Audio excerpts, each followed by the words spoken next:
नमस्कार दोस्तों, आप सभी का हमारे यूट्यूब चैनल पर स्वागत है। आज मैं आप लोगों को पंचतंत्र की सुप्रसिद्ध कहानी गाय और शेर सुनाऊंगी। तो कहानी इस प्रकार से है। एक पहाड़ी के नीचे रामगढ़ नाम का एक गांव था। गांव के सारे जानवर हरी घास खाने के लिए सुबह उसी पहाड़ी के ऊपर बसे जंगल में जाते और शाम होते होते घर वापस आ जाते थे। हर दिन की तरह लक्ष्मी नाम की एक गाय अन्य गायों के साथ उसी पहाड़ी के जंगल में घास खाने के लिए गई थी। वह हरी घास खाने में इतनी ज़्यादा प्रसन्न थी कि वह कब एक शेर की गुफा के पास पहुंच गई उसे पता भी नहीं चला। शेर अपनी गुफा में सो रहा था और वह पिछले 2 दिनों से भूखा भी था। जैसे ही लक्ष्मी शेर की गुफा के पास पहुंची, गाय की खुशबू से शेर की नींद खुल गई। वह शेर धीरे धीरे गुफा से बाहर आया। गुफा के बाहर गाय को देखकर खुश हो गया। शेर ने मन ही मन सोचा कि आज उसकी 2 दिनों की भूख मिट जाएगी। वह इस तंदुरुस्त गाय का ताज़ा मांस खाएगा और यह सोचकर उसने तेज दहाड़ लगाई। लक्ष्मी शेर की दहाड़ सुनकर डर जाती है। जब वह अपने आसपास देखती है तो वहाँ दूर दूर तक उसको कोई भी दूसरी गायें नहीं दिखी। अब वह हिम्मत करके पीछे मुड़ी तो उसे सामने शेर खड़ा हुआ दिखाई दिया। उस शेर ने लक्ष्मी को देखकर फिर से दहाड़ लगाई और लक्ष्मी से कहा, मुझे 2 दिनों से कोई शिकार नहीं मिल रहा था। मैं भूखा था, शायद इसलिए भगवान ने मेरा पेट भरने के लिए तुझे मेरे पास भेज दिया है। आज मैं तुझे खाकर अपनी भूख मिटा लूँगा।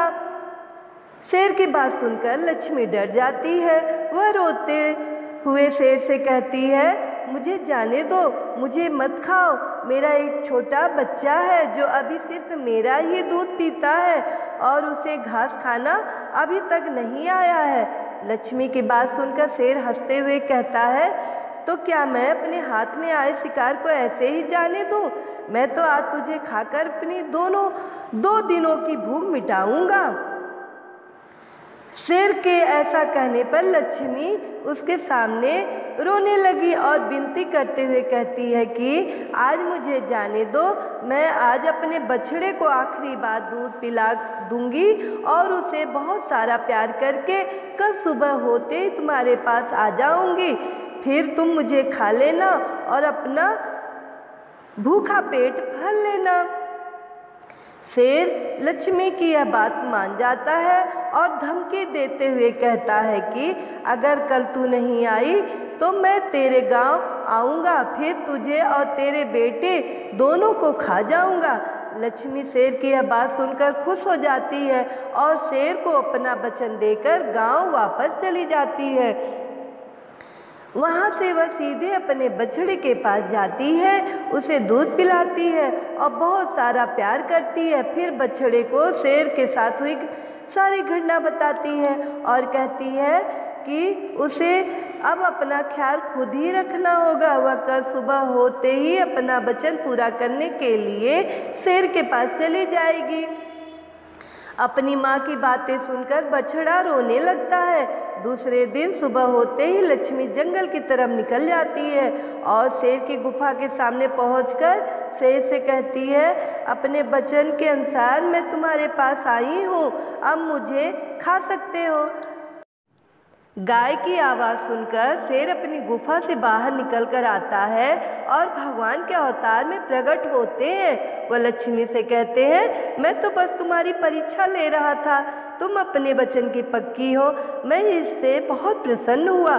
तुम अब अपने घर और बछड़े के पास वापस जा सकती हो। इसके बाद वे उस गाय को गौ माता होने का वरदान भी देते हैं और उसी दिन के बाद से सभी गायों को गौ माता कहना शुरू कर देते हैं। इस प्रकार कहानी समाप्त होता है। मित्रों, इस कहानी से यही सीख मिलती है, हमें जान की बाजी लगाते हुए भी अपने दिए हुए वचन को पूरा करना चाहिए।